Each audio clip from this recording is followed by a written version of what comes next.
Good morning again. Tapos na po ako magpakain ng manok. Tsaka magdilig ng aming mga tanim. Ayun yung mga tanim ko. Ang gaganda. Ang ganda kasi ng sikat ng araw ngayon dito sa Lucena City, Philippines. Ayan na po. Tanyo naman po yung mga sili kong itinanim kahapon.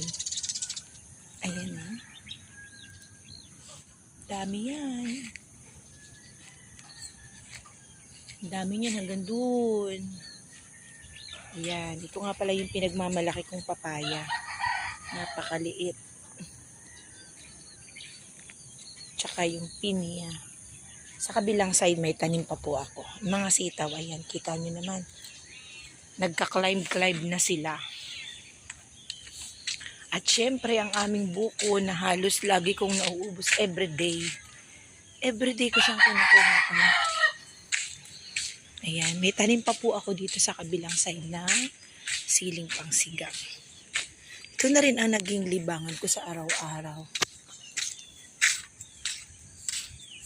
Ayan, meron din ako ditong tanim.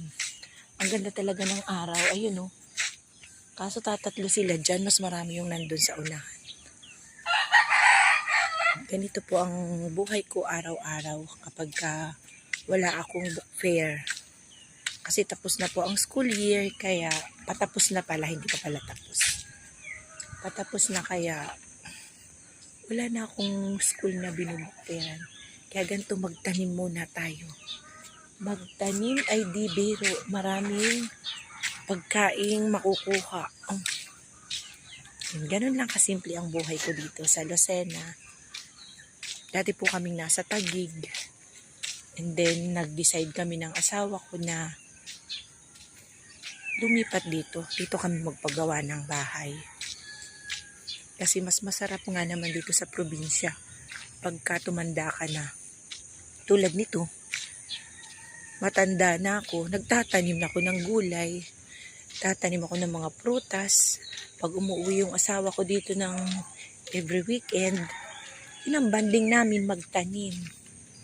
Tapos nakakapaglakad ka pa. Ayan o, yung avocado. Lagi ko siyang binibisita kasi baka ma-prank ako eh. Pero totoo siyang bulaklak. Ayan. May maaani na naman tayong avocado. Ayan. Thank you sa mga prutas. Thank you. Ang laki na nung guyabano. Ewan ko kung matanda na to. Ayan. Sana ba?